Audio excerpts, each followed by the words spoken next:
Bueno, para reforzar un poco lo que estuvimos diciendo de la lectura horizontal y vertical, lo anterior que vimos, ¿se acuerdan? El último slide era ese, donde a partir del objetivo del macro llegábamos a la sección y a las unidades, y también al revés, lo que hagamos en la sección, unidades, micro, etc., necesariamente tenemos que ir modificando lo que nos habíamos planteado, como ocurrió con el deportista de Alfredo, que pisó la piedra. Eso nos pasa a todos.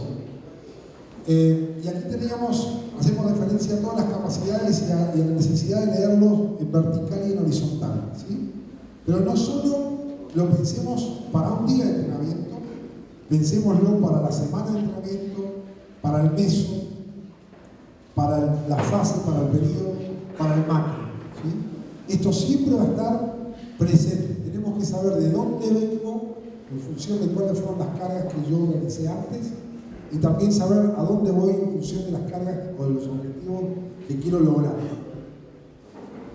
Eso es decir, perdamos un poco la rigidez conceptual en algunas cosas. Hace unos años, luego del Campeonato del Mundo de Berlín 2009, se hizo una conferencia mundial de entrenadores en Kimball.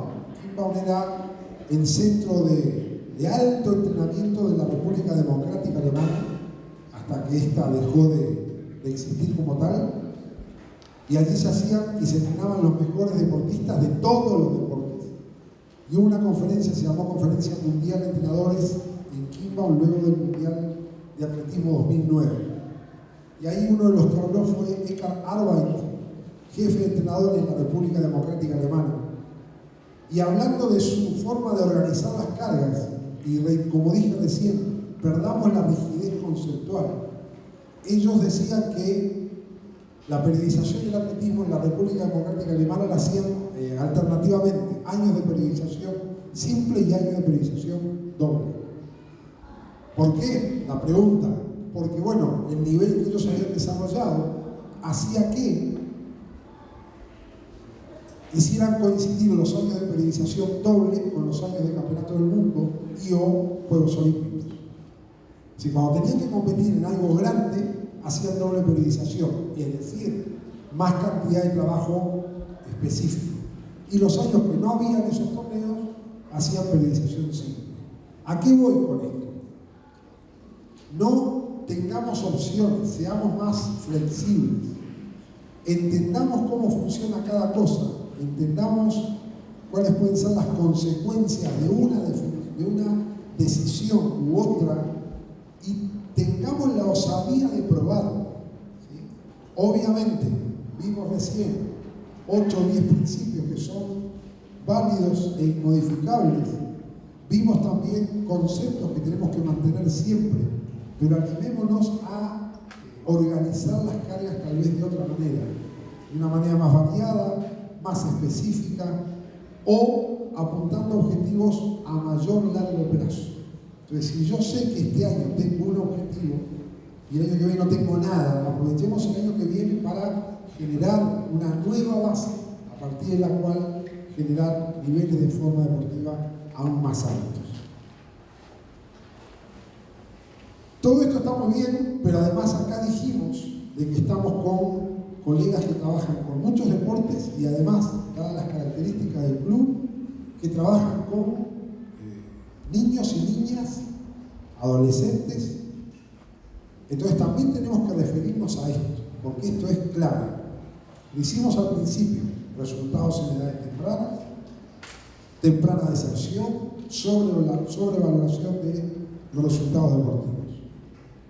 Mañana vamos a volver sobre esto en profundidad, pero el concepto que tenemos que manejar y tener siempre presente: las fases sensibles de desarrollo de distintas capacidades o de distintos sistemas energéticos, y ver cuándo y cómo podemos estimularla de mejor manera. Esto es válido. La definición de fase sensible, aquellos periodos en donde la estimulación adecuada de una capacidad me va a dar la mayor ganancia. ¿Sí? No quiere decir que yo luego no lo haga. Claro, lo voy a seguir haciendo. Toda la vida deportiva lo voy a hacer.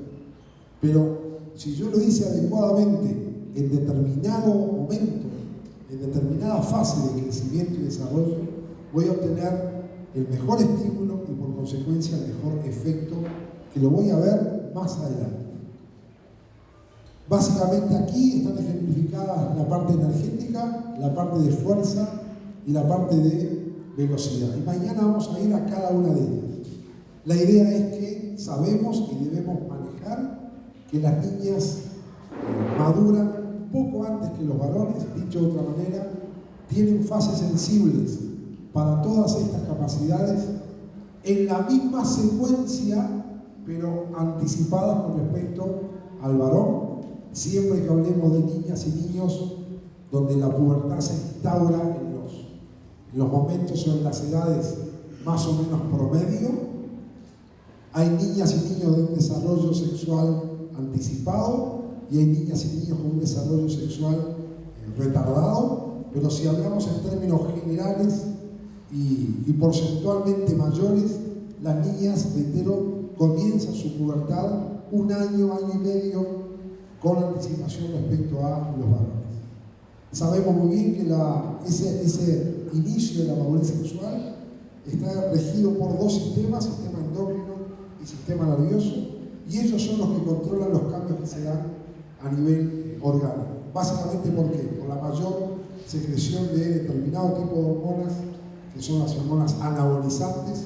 La hormona más anabolizante que hay es la testosterona, y tanto hombres como mujeres segregamos testosterona, en el caso de las mujeres en menor cantidad que en el caso de los varones, pero eso determina una serie de cambios a nivel de las capacidades que van a tener alta incidencia en el rendimiento deportivo o en el proceso de entrenamiento que yo estoy llevando adelante. Y reitero, mañana vamos a hablar de cada una de ellas, pero ver, saber, comprender que el ser humano es un ser eminentemente aeróbico y o anaeróbico aláctico. ¿Qué queremos decir? Los niños disfrutan, les gusta correr rápido, lo más rápido que pueden. ¿Cuánto tiempo pueden correr rápido? Un poco. ¿Sí? Y también los niños están preparados o es posible estimular la parte aeróbica. ¿Por qué? Porque los órganos y sistemas que sostienen la resistencia, por llamarlo en términos generales, ya están. ¿Qué ocurre con los niños? No les gusta, si es monótono, es aburrido.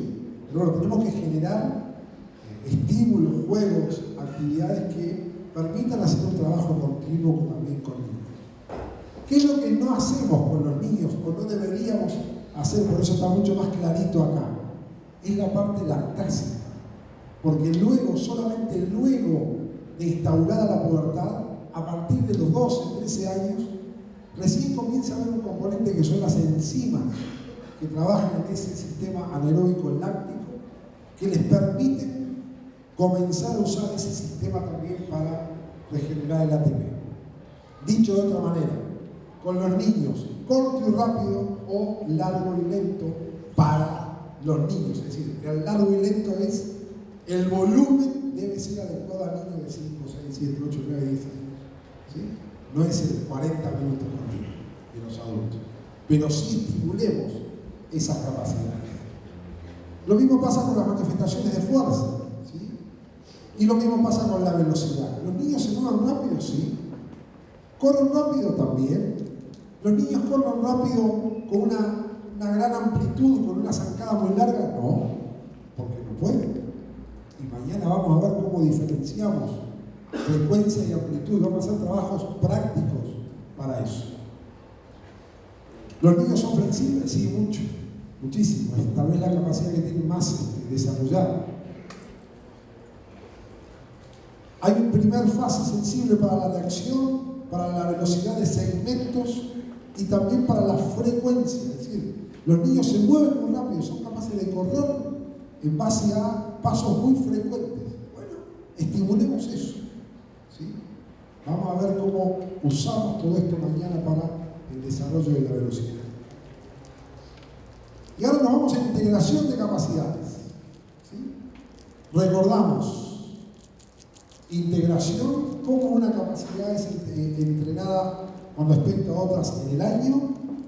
Desarrollo forma en que cada capacidad se desarrolla en el ciclo anual y hablamos de cualidades de una misma capacidad, ¿sí? Distintas manifestaciones de fuerza o distintas manifestaciones de la resistencia o de la velocidad, y los medios entre generales y específicos y cómo realizamos el aumento de cargas. Esto tenemos que repasarlo porque todo lo que viene a continuación tiene que ver con esto. Formas de desarrollo en complejo, es decir, varias capacidades al mismo tiempo. Esto es una posibilidad. ¿Hay deportes que necesitan estar desarrollando todo al mismo tiempo? Sí. Hoy les puse el ejemplo del rugby. No le puedo decir a un jugador de rugby que además juegan todo el año, igual que el fútbol o igual que el básquet. No, ahora dejamos hacer resistencia y vamos a fuerza máxima, ¿no? Porque debe ser los deportes más exigentes y maximalistas de los que hay. Reitero, gente muy pesada, que tiene que correr a veces distancias más o menos grandes y que además tiene que generar altos niveles de fuerza. Está todo junto en un solo deporte durante todo el año. Pero sabemos que también que hay otros deportes que permiten otra lectura. Si yo quiero desarrollar varias cosas al mismo tiempo, maximizándolas, la carga puede ser muy alta o muy importante y muy fatigante. Puede haber altos indicadores de estrés, ¿sí? Hay respuestas fisiológicas de interferencia. Si yo desarrollo capacidades que pueden resultar antagónicas, recuerdo, esto es potencial, puede ocurrir, ¿sí? Y obviamente puede haber un riesgo de sobreentrenamiento. Esto hay que considerarlo siempre, siempre. Sepan entonces, recuerden que si yo quiero desarrollar varias cosas al mismo tiempo, puede ocurrir esto. Tal vez no ocurra, tal vez ustedes dosifican bien y no hay ningún problema, pero pensemos que hay una forma de desarrollo complejo que puede tener este problema. El desarrollo simultáneo disminuye la efectividad, sí. Es un hecho casi comprobado. ¿Por qué? El organismo sometido a muchos estímulos importantes hace que pierda efectividad a la hora de adaptarse. Recuerden lo que dijimos al principio. Tenemos que leer el mundo en el que se mueven nuestros deportistas hoy. Salen de entrenar para el voleibol y se suben a una tabla de skate con los amigos y después salen a hacer bicicross y después se duermen a las 3 o 4 de la mañana porque están con la computadora. Eso forma parte del entrenamiento. Es así. Nuestros jóvenes hacen eso, nuestros hijos hacen eso. Considerémoslo como entrenadores. Si no, tenemos problemas. No podemos adaptarnos de manera óptima a varios estímulos que todos tiendan a maximizar, lo dijo hoy el colega. Tal vez tenga que optimizar algo en determinado momento o maximizar menos, dependerá de ustedes. Y obviamente ver cuál es la contribución metabólica y del sistema nervioso central al planificar las cargas. Reitero, hay deportes que lo exigen, hay que afrontarlo y hay que hacerlo considerando permanentemente esto. Pero bueno, es un riesgo que tenemos que manejar de la mejor manera. Los bloques es una alternativa, y aquí un pequeño comentario. Cuando hoy hablamos de bloques, y yo mencioné la TR, y hablamos también de mesociclos, que parece que no tiene nada que ver, en definitiva, ¿qué son los bloques de entrenamiento? Es el colocar junto cargas con la misma o predominantemente de una misma orientación. A mí en la práctica, cuando estoy trabajando con otros colegas, a mí no me interesa el nombre, no me interesa la etiqueta que le ponen. Lo que a mí me interesa es lo real. Lo real que es, cuál es el contenido de cada unidad y de cada sesión. Si ustedes le quieren llamar bloque, háganlo. Si le quieren llamar ATR, el ATR es un bloque donde yo pongo un tipo de fuerza, un tipo de resistencia que tiene que ver y un tipo de trabajo técnico. ¿Sí?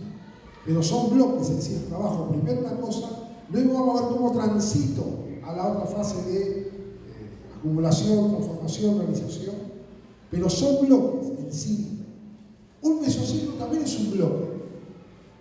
que yo le ponga el nombre de bloque, mesociclo, acumulación, ¿eso me va a determinar el efecto de carga? No. Lo que me determina el efecto de la carga es el contenido real. Entonces, lean. Antiguamente teníamos la suerte de que los libros publicaban planes de entrenamiento de grandes atletas o deportistas. ¿Cuál fue la cara negativa de eso? Mucha gente agarró el plan y quiso hacerlo. Y ahí se complicó. Si tenemos la suerte de leer planes de entrenamiento de otro deporte o de otro deportista, vean cuál es el concepto que está detrás de la carga. ¿Sí? ¿Qué hacen? Doble, triple, continua, van en bloque, van en secuencia, van pendular, desarrollan el complejo, integran más de una capacidad o no. Eso es lo que yo creo que tenemos que, o podemos empezar a leer de otra manera, porque es la forma de sacar provecho de lo que otro hace. Yo no voy a sacar provecho de saber qué hace Bolt, no puedo. Bolt no sirve como ejemplo, es un prototipo de ser humano, es otra cosa. Entonces, pero veamos cuál es el concepto de su entrenamiento si lo podemos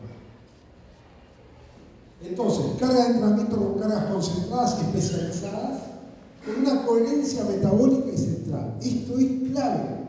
Esto es leer en vertical y en horizontal.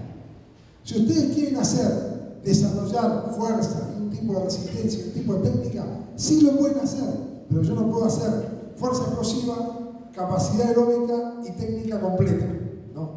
Tengo que, los tres tienen que tener coherencia. Si hago un tipo de fuerza, el tipo de resistencia tiene que estar basado en el mismo sistema metabólico y la parte central, y la técnica tiene que adaptarse a lo que yo puedo hacer de resistencia y de fuerza. Ese es un tema. En atletismo tenemos un problema. Todo el año lanzamos al máximo y saltamos lo más que podemos, ¿no? Yo no puedo, si yo no estoy preparado. Mañana cuando hablemos de técnica, hay gestos técnicos que solo los puedo hacer cuando los presupuestos físicos me lo permitan. Entonces, ¿cómo voy a pasar una valla a la altura oficial si estoy en periodo de fuerza, de resistencia a la fuerza y no he ni trabajado la flexibilidad? Pero bueno, sepamos eso. ¿Sí? Y en todos los deportes es exactamente igual. Creo yo que quienes mejor lo manejan son los deportes de equipo, los deportes de pelota. O sea, están permanentemente trabajando todo porque juegan todo el tiempo. Y eso es una carga específica prácticamente durante todo el año, con variantes, pero están trabajando siempre sobre lo específico. ¿Sí? Efecto lesivo del entrenamiento es mantener los cambios producidos o los efectos de carga producidos luego del cese de aplicación de la carga por un cierto periodo. Esto es clave. ¿Cuánto tiempo trabajo? ¿Cuánto tiempo mantengo ese nivel de esa capacidad? Y a partir de que se me empieza a caer ese nivel, ¿qué va a pasar con mi forma deportiva? También va a bajar. ¿Sí? Entonces, intentemos conocer a nuestro deportista y ver cuánto dura el máximo o el nivel objetivo que yo quería alcanzar de velocidad o de fuerza explosiva o de potencia anaeróbica. Es decir, tengo que saber cuánto le dura luego de haber disminuido notoriamente su estimulación. ¿Por qué tengo que saber esto? Porque lo otro, de lo que se habla muy poco, nos pasa siempre. Nos juntamos los entrenadores y la pregunta es, ¿cuánto haces en el periodo preparatorio? ¿Cuánto volumen? ¿Cuántos kilómetros? ¿Cuántas toneladas? Pero nunca hablamos, o hablamos mucho menos, del periodo más importante, que son las últimas 3 o 4 semanas antes de la competencia más importante. Y yo, para rendir al máximo, tengo que haberlos descargado. ¿Cuánto tiempo antes? Dependerá de la deportista. Algunos necesitan descargar una semana, otros necesitan bajar 3 o 4 semanas antes, no importa, pero tiene que haber un periodo que va hacia la competencia más importante. Entonces, ese es el otro elemento a considerar. No pensemos solo en cargar, vamos a pensar en descargar. Porque la forma deportiva se logra cuando el deportista está lo más descansado posible. Que no quiere decir no entrenar, quiere decir cómo reducir fundamentalmente el volumen de trabajo, ¿sí? Manteniendo alta intensidad con estímulos muy intensos, pero permitiendo que el organismo, fundamentalmente el sistema nervioso central, las reservas energéticas, estén lo más llena, lo más lista, lo más funcional posible, ¿sí? Entonces, el manejo de ese tiempo, ese efecto residual de las cargas es fundamental para eso que acabamos de mencionar. Aquí hay simplemente un diagrama de cuánto pueden durar, digamos, los efectos o con cuánto se pueden prolongar el tiempo, trabajos generales o específicos, y llegar a la puesta a punto, que es el momento previo a la competencia más importante. Mañana, sin tiempo, vamos a hablar de distintas estrategias para descargar, porque no todos los deportistas necesitan descargar de la misma manera, o hay distintas alternativas para hacerlo. Los mesociclos son bloques y podemos conceptualizarlos como tal, es decir, poner juntos cargas con una orientación muy similar, y si estamos intentando desarrollar capacidades diferentes o deben ser necesariamente complementarias. Lógica metabólica, lógica central. Tiene que tener una cosa, tiene que ver con la otra, y no está trabajando un tipo de velocidad con un tipo de fuerza que no se corresponde. Y ese es un tema que tiene que ver con la distribución de los medios y métodos a lo largo del año. Sistema de bloques, podemos tener velocidad y técnica, fuerza, condicionamiento aeróbico y aeróbico. Es decir, en cada uno de estos objetivos puede ser un bloque en sí mismo. La puesta a punto es un bloque, puede durar 3, 4, 5 semanas, dependiendo del deportista.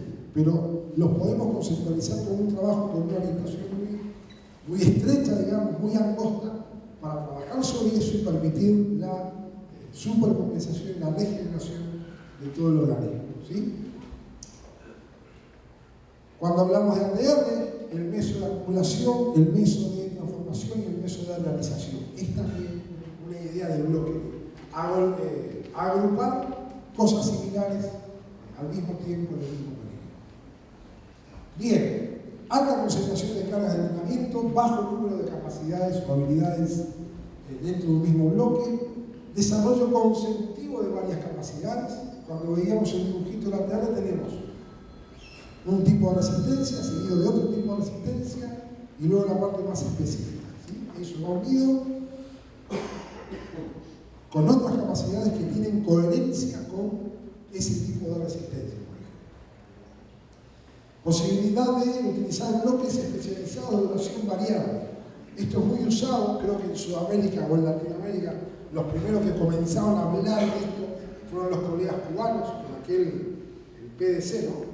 Preparación directa a la competencia, o sea, usar cargas mucho más especializados, de duración variable, ¿sí? Depende del deportista, pero donde se recargaba, se juntaban todas las municiones de lo especial, de lo más especializado para llegar luego a la competencia. Esto ocurrió hace mucho tiempo.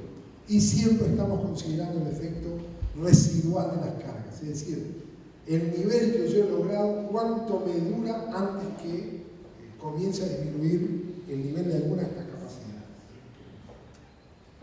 Antes de ir a esto, todo lo anterior entonces, todo lo que vimos de Aroxetier, de Chiene, de Bondarchuk, de Verkhoyanski, de ATR, tiene que ver con esto. Es decir, todos buscan de una manera u otra, manejando las cargas, manejando el carácter de las cargas especiales o generales, o manejando volumen e intensidad, o manejando el agrupamiento de determinadas capacidades, todos buscamos lo mismo, llegar al máximo resultado en el momento más óptimo para nosotros, ¿sí? Entrenamiento en etapas, aquí esto es bueno como aporte, aquí lo que se califica es el tipo de ejercicios generales preparatorio especializado desarrollador, el ejercicio competitivo. Es decir, la secuencia es esta. Aquí trabajo dos tipos de ejercicios, digamos, al mismo tiempo, hasta que desaparece el general y comienza a trabajarse el especializado, ¿sí? Y cuando dejo de trabajar el preparatorio especializado, comienza el ejercicio competitivo. Formas de organizar los contenidos en función del tipo de ejercicio que yo estoy realizando, ¿sí? Y reitero, esto es válido para cualquiera. ¿Cuánto tiempo va a durar? Dependerá de ustedes, del deporte y del deportista. Pero es una forma de organizar las cargas. Gran capacidad aeróbica, capacidad y potencia aeróbica. Acá me voy, dejo la capacidad un poco de lado y trabajo en resistencia a la velocidad, y acá es velocidad, un velocista. ¿Sí? Es decir, forma de secuenciar los contenidos. ¿Bien? ¿Qué es lo que tengo que tener en cuenta? Que este método se basa, por ejemplo, ¿en qué cosa? En el tipo de ejercicios que realice. ¿En base a qué lo cambio entonces? A cambiar cada 2, 4, 5 semanas, ¿qué cosa? Ese complejo de ejercicios. Eso es lo que va a producir el cambio y la evolución en la forma deportiva del deportista. Cambios bastante frecuentes del complejo de ejercicios que yo he utilizado. El entrenamiento en bloque de Bondarchuk con algunas variantes que son útiles, que se han utilizado mucho en algunos deportes, sobre todo el combate. General y preparatorio simultáneamente, o sea, aquí hago un trabajo simultáneo con medios generales y más especializados. Luego me cambio a bloques de trabajo mucho más especializados. El especializado desarrollador y el competitivo. ¿Listo? Acá un tema de rigidez conceptual. Nada está mal, nada está bien. El tema es cómo saco yo el mejor provecho de las capacidades de mi deportista. ¿Sí? Entonces, aquí está bien diferenciado el periodo general o de trabajo mayoritariamente general y periodo de trabajo mucho más especializado. Va a reflejar las preferencias del deportista y la mejor reacción de un deportista. Este es un entrenamiento en bloque de otro autor, que esto es lo que se llama un bloque brusco, es decir, ejercicio general, ejercicio especial, el especial, oriental y el competitivo. Es decir, termina el sábado y el lunes comienza con un tipo de ejercicios totalmente distinto. No está ni bien ni mal, funciona. Hay deportistas que funcionan de esta manera. ¿Qué va a pasar? El tiempo que yo tengo de estimulación de este y de cada uno de ellos hará que el macro total se acorte. ¿Por qué? Porque no, al trabajar poco tiempo en uno de estos, ¿qué es lo que va a ser más corto? Lo que recién mencionamos, el efecto residual de cada una de esos componentes. ¿Se entiende? Entonces, al ser más corto la utilización de un complejo de ejercicios, será más corto el efecto residual que produce. Como contrapartida, ¿cuál sería la ventaja de que puedo volver a repetir? Porque esto es corto.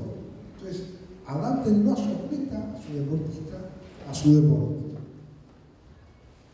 Entonces, tenemos que considerar también lo que se llama rigidez adaptativa. ¿De quién? Del deportista. Hay deportistas que reaccionan mucho más rápido que otros, lo dijimos hace ya mucho rato, ¿sí? Y tener que ver cómo transitamos de un bloque a otro. Es lo que veíamos como transición modelada, donde yo iba montando un tipo de ejercicio con respecto al siguiente, o lo que se llama transición aguda, donde yo termino un tipo de ejercicio y voy a un complejo de ejercicios distinto o diferente. ¿Sí? Entrenamiento complejo, todo junto, todo el año. ¿Es posible? Sí. ¿Tengo que hacerlo? Hay deportes que no me dejan opción. Bueno, manejémoslo de la mejor manera, es decir, establecer una coherencia con todo lo que yo puedo hacer. ¿Cuál sería el error acá? Y querer hacer el ejercicio competitivo a una gran intensidad o a una gran velocidad o con la mayor amplitud. Tendré que hacer un trabajo técnico, de fuerza especial, pero bueno, secundaria para lo que yo estoy realizando como objetivo aquí. Luego al final, eso se irá a invertir, pero es necesario, sí. Hay deportes que me obligan a trabajar permanentemente en todo. Hay que manejarlo, es la realidad. ¿Sí? En función de objetivos, alcanzar un objetivo de cada uno de ellos en el mismo momento, son distintas variantes, no hay nada nuevo. Estamos mostrando de que nada es bueno o malo, hay que manejarlo de acuerdo a las necesidades de cada uno. Bien, en este caso manejar la compatibilidad entre distintos objetivos. Eso es clave, digamos, para que no haya interferencias entre uno. En secuencia y en bloque ya lo vimos. Y obviamente lo que habíamos mencionado, siempre piensen cuánto tiempo estoy con un complejo de ejercicios o en una fase y ver si lo que yo he producido acá va a tener una larga duración que me sostenga lo que viene después. Si el efecto residual cae rápidamente, todo lo que viene después también se irá a bajar o a caer, y eso es lo que no ocurre, por ejemplo, en los deportes de equipo o los juegos, donde entrenamos al mismo tiempo que estamos compitiendo. ¿Sí? O sea, jugar es el mejor entrenamiento para fútbol, básquetbol, voleibol. ¿Sí? En cambio, un nadador de 50 metros libres no puede nadar todos los días 50 metros al máximo de velocidad, no lo soporta. O cualquier otro deporte individual y de tiempo y marca. Pero el fútbol, básquetbol, voleibol, rugby, entrenamos jugando y está perfecto. Eso es lo que les permite durar todo un año muy largo y mantener un nivel bueno de rendimiento. Si me equivoco, dícenme, no hay problema. Bien, entonces tenemos que ver la gradación de cargas que tenemos que evitar, que incluir, y esto también tiene que ver la carga de mantenimiento. ¿Qué es este concepto de mantenimiento? Tiene que ver con lo que mencionaba de optimizar y maximizar. Tony, la carga de mantenimiento, el concepto de mantenimiento es: hay cosas que yo necesito desarrollar a un nivel máximo u óptimo, pero un lanzador de martillo no va a necesitar una alta velocidad en 30 metros. ¿Sí? Va a necesitar alta velocidad de movimiento. Entonces, en determinado periodo correrá y hará velocidad corta de desplazamiento, corriendo. Y en otro periodo lo va a mantener. ¿Haciendo qué? Por ejemplo, skipping, ejercicios técnicos de carrera. Es decir, la idea no es que yo siempre tengo que tener todo al máximo. En algún momento tengo que mantener, porque eso es importante para mí, pero no es vital. De la misma manera que tengo que mantener la flexibilidad que desarrollé antes. ¿Sí? No quiero aumentarla en determinado periodo más avanzado, pero tampoco quiero perderla. Entonces, el concepto de mantener también es importante incluirlo dentro de nuestra caja de herramientas. Yo siempre digo que el entrenador tiene que tener una caja de herramientas bastante completa y usar la herramienta que corresponda para cada momento y hacerlo con inventiva, con flexibilidad. Entonces, el concepto de mantener también es importante, junto con el de desarrollar, va el de mantener. Hay momentos que quiero desarrollar algo y hay momentos que quiero mantener lo que ya he logrado en relación al nivel de una determinada capacidad. Y aquí viene algo de lo que vamos a estar, de lo que hemos mencionado ya. ¿Qué pasa con los deportes de equipo aquí? Este es un modelo que a mí me gusta mucho, lo hice yo, de Seguirú Lo, un investigador español, entrenador, responsable de inferiores del Fútbol Club Barcelona, y se refiere a lo que hemos venido mencionando. Periodo de preparación, fase de preparación general, pretemporada. Yo en lo personal siempre digo que la pretemporada no existe. La pretemporada es cuando estoy en la playa tomando busqueña y comiendo ceviche con los amigos. Cuando empiezo a entrenar, estoy en el periodo preparatorio general. Primer día. Pero bueno, culturalmente se habla de pretemporada y se entiende que es el periodo de trabajo general, más duro, más pesado, etc. También aquí creo que tenemos que hacer un cambio conceptual en cuanto a los contenidos, pero habla de un volumen concentrado de condición específica. ¿Sí? Esto está muy bueno, de condición específica. Condición general es mucho más bajo. ¿Sí? Volumen de trabajo técnico-táctico es también medio.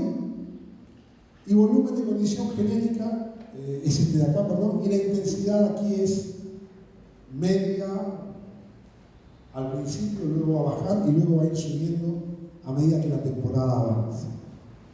¿Por qué decimos de que conceptualmente en algunos casos tenemos que leer de otra manera.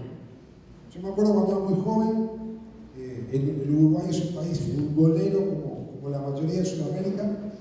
Yo vivo muy cerca de la playa y veía a los equipos de fútbol haciendo lo que llamaban ellos pretemporada en la arena.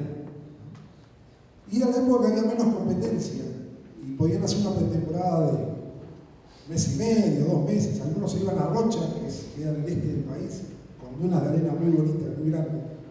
Y ahí los mataban un par de semanas haciendo trabajo de arena. Y como digo yo, siempre corrían para arriba.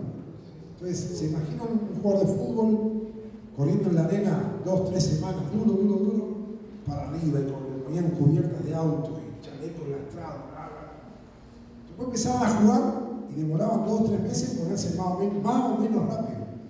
¿Por qué? Porque habían producido adaptaciones. ¿Dónde? En la fibra lenta. Punto. No, pero después picaban una pelota a 20 metros y se desgarraban, claro. Entonces, eso del concepto de la pretemporada duro, lento, pesado, no existe más en el deporte de hoy en día. Y escuchamos las declaraciones, no, porque salimos de la pretemporada y en Uruguay utilizan el término fino. No estamos finos, o sea, no están sutiles.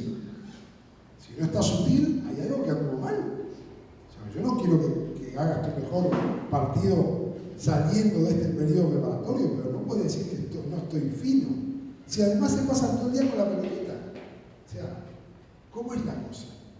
Entonces, esto está muy bueno porque hablan de un volumen concentrado de condición específica.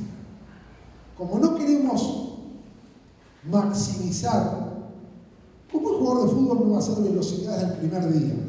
¿Necesita correr 40 metros lanzados? No, muévanse rápido, haciendo técnica de carrera, haciendo coordinación con una pierna, con la otra, diferenciación. Pero un jugador de fútbol que en 3-4 semanas comienza el campeonato y los puntos valen igual el del primer partido que el del último. O sea, yo no puedo perder 3 partidos seguidos porque no estoy fino. No existe. Entonces, juegue con esos conceptos. ¿Velocidad del primer día? Sí. ¿Necesito correr 30 metros al máximo? No. ¿Me muevo rápido? Sí. ¿Coordinación siempre? Sí. ¿Fuerza rápida y explosiva? Sí. Si yo no quiero desarrollar mi fuerza explosiva al máximo, quiero tenerla viva, quiero poder usarla. Entonces, si al principio dijimos que predominantemente en adultos, y sobre todo con los calendarios que tenemos hoy, predominan las cargas específicas, que lo general sea general, pero sin perder de vista cuál es el mío objetivo.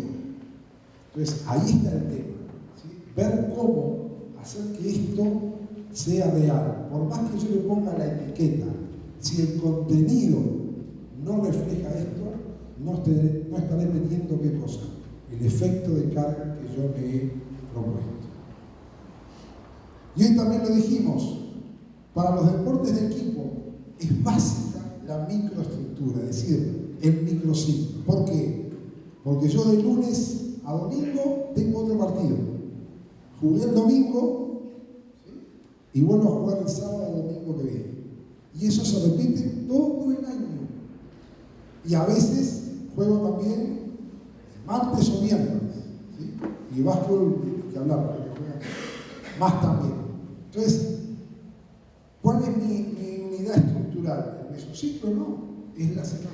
Yo tengo que planificar permanentemente la semana, ¿sí? Y eso es en un bloque de temporada. O sea, yo tengo que actualizar todo, tengo que mantener todo y tengo que trabajar la parte de cualidad genérica, de intensidad, volumen técnico, táctico. Esto es lo fundamental para mí, ¿sí? ¿Qué voy a mejorar el día antes? Déjenlo descansar. Tiene que estar fresco para el partido, tiene que tener clara su estrategia aquí. Entonces, la unidad fundamental del trabajo de deportes de equipo es la microestructura, el microciclo. Para otros deportes es el mesociclo. Es ahí donde yo produzco adaptaciones. ¿Sí? Tengo tiempo para producir adaptaciones. ¿Sí? ¿Dudas o preguntas?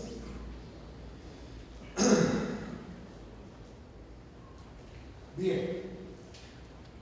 ¿Qué puedo hacer con los deportes de equipo? Un alto control de la carga de entrenamiento es es fundamental. Rendimiento con un número bajo de entrenamiento, sí. Recuerden que igual, entreno mientras juego, entreno mientras practico. Estoy haciendo lo específico prácticamente todos los días. Pero debo mantener un alto rendimiento con un número bajo de entrenamiento. Eso es clave. Cuanto menos cansado, mejor. Suficientemente variado, atractivo para el jugador. Eso dependerá de los preparadores físicos que deben trabajar subordinados al director técnico. Yo creo que ese es un tema importante también para nuestra cultura deportiva. La asimilación rápida por la proximidad de las competiciones. O sea, yo no puedo proponer un cambio o un gesto o una estrategia tan difícil que yo no la pueda manejar si yo dentro de 3 días juego de nuevo. ¿Qué voy a cambiar? O sea, por eso el tema táctico y estratégico también es, para el deporte de equipo, es la clave, ¿no? Y obviamente que permita mantener estado de forma durante toda la temporada de competiciones. Y esto vuelve a ser un elemento central para esos deportes. Rendir al máximo el mayor tiempo posible, ¿sí? Cuando el jugador pierde forma de alguna manera, sale del equipo. Bueno, el tema es hacer lo necesario para que mantenga ese nivel de forma el mayor tiempo posible, ¿sí? Esto lo vamos a ver mañana con mayor detalle. Preguntas o comentarios antes de terminar. Mañana igual vamos a comenzar con un café en la mañana donde vamos a retomar esto. Sí. Mi duda más que nada, le escucho hablar a usted sobre fuerza de resistencia, fuerza especial, fuerza rápida, resistencia a la fuerza. Entonces, esos conceptos generalmente tendrán mucha controversia debido a que son muy redundantes. Entonces, porque, por un ejemplo, si hago fuerza rápida, indirectamente también estoy haciendo potencia ante determinado ejercicio. Entonces, mi duda es, ¿no sería mejor de repente hablar de conceptos más prácticos, más precisos, como fuerza máxima, potencia, o la bien conocida de RFD, que viene a ser la tasa de desarrollo de la fuerza? Entonces, más que nada esta es mi duda, pero... Sí. Primero, estoy de acuerdo contigo con que las denominaciones no son todas las acertadas posibles. Ante tu postura o ante tu propuesta que comparto, te voy a dar, como haciendo de abogado del diablo, potencia. ¿Qué es potencia? Sí, pero lo que pasa es que una tortuga también es potente. Es muy poco potente, pero es potente. Es decir, en fuerza no tenemos una unidad conceptual. Si hablas de fuerza máxima, vos te da la idea de que estás hablando de que estás moviendo una carga que es muy alta para ti. Si hablas de RFD, esa es la única que vale, porque es una descripción de cómo cambia la tasa de generación de fuerza en el tiempo. Perfecto. Ahora, también eso es controversial, como vos decís. Un deportista tiene una alta RFD y otro tiene muy baja, los dos tienen RFD. Es decir, lo tenés que medir además con aparatos muy sofisticados. Entonces, cuando hablas de resistencia a la fuerza, ¿qué se nos ocurre a todos? Y estoy haciendo fuerza durante mucho tiempo. ¿Sí? Ahora, ¿no habrá resistencia a la fuerza máxima? Sí la hay. Sí, ¿cómo que no? Un luchador, ¿dónde está lo de lucha? Judo. ¿Dónde está lo de judo? ¿Hay? ¿Cuántos segundos tiene que mantener una llave en una posición haciendo mucha fuerza? ¿Cuánto? 1, 10, 4, depende. Bueno, un jugador de rugby que está empujando. Y la pelota no entra, viste que lanza la pelota, ¿no? Y la pelota no entra y tú estás empujando. Y 2, 3, 4, 5, 6 segundos y si tú aflojas, si tú no resistes el empuje, ¿qué pasa? Te caminan por encima. Entonces, en fuerza tenemos un grave problema, que la terminología no es coherente. Mirá, fuerza máxima, cargas muy altas. Resistencia de fuerza, no te habla de carga, te habla de resistir, tal vez en el tiempo. Fuerza explosiva. ¿Qué es la fuerza explosiva por definición?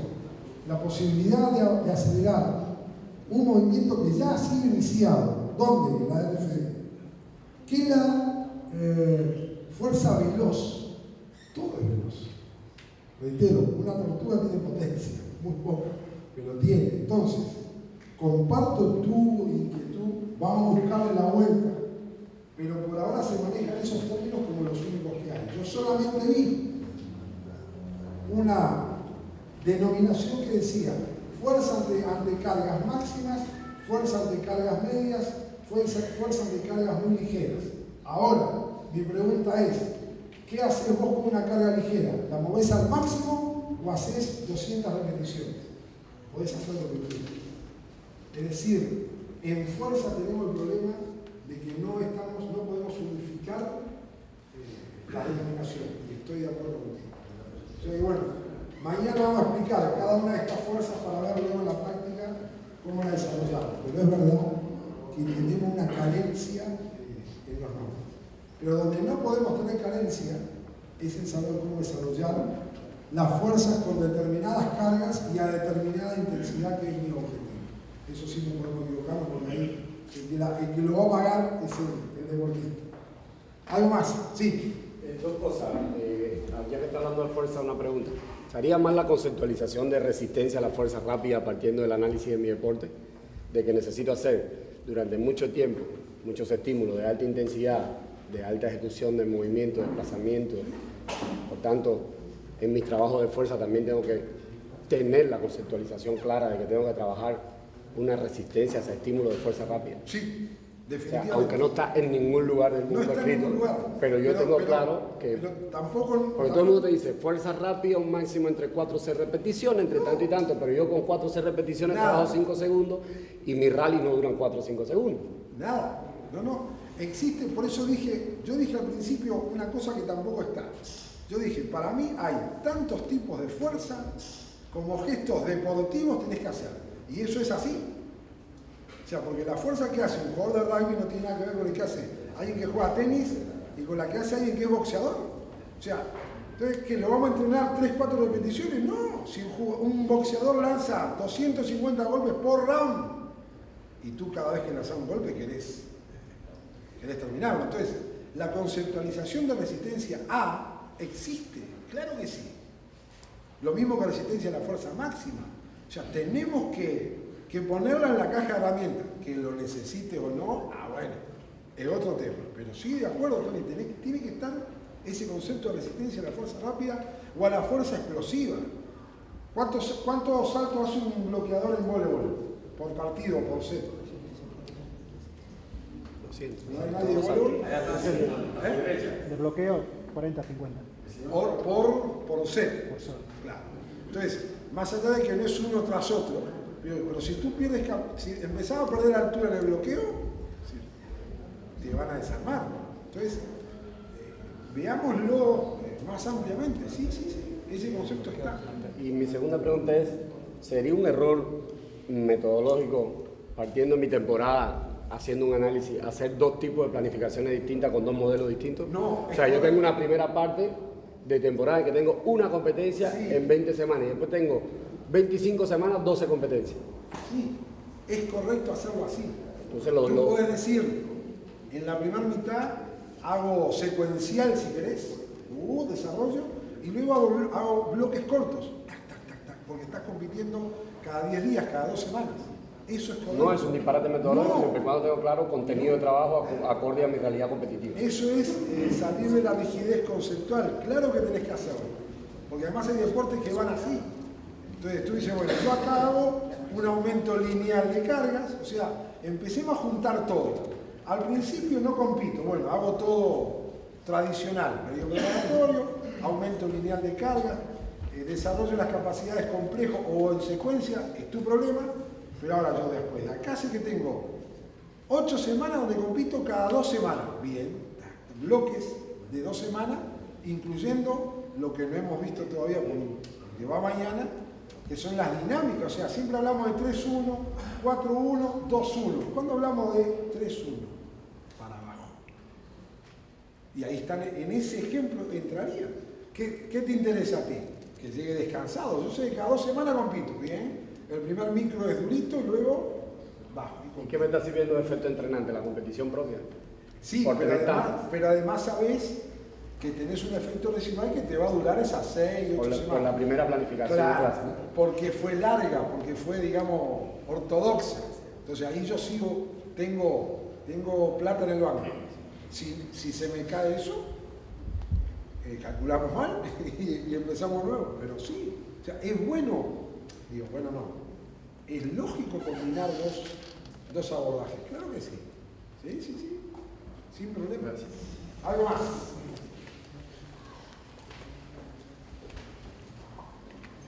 ¿Estamos por ahora? ¿Qué viene mañana? Esta es la promesa para mañana, luego del café. Desarrollo de capacidad, cómo desarrollamos mañana la fuerza, la velocidad, desde la parte de resistencia. ¿Qué más viene mañana? Más profundización sobre fases sensibles y su incidencia, digamos,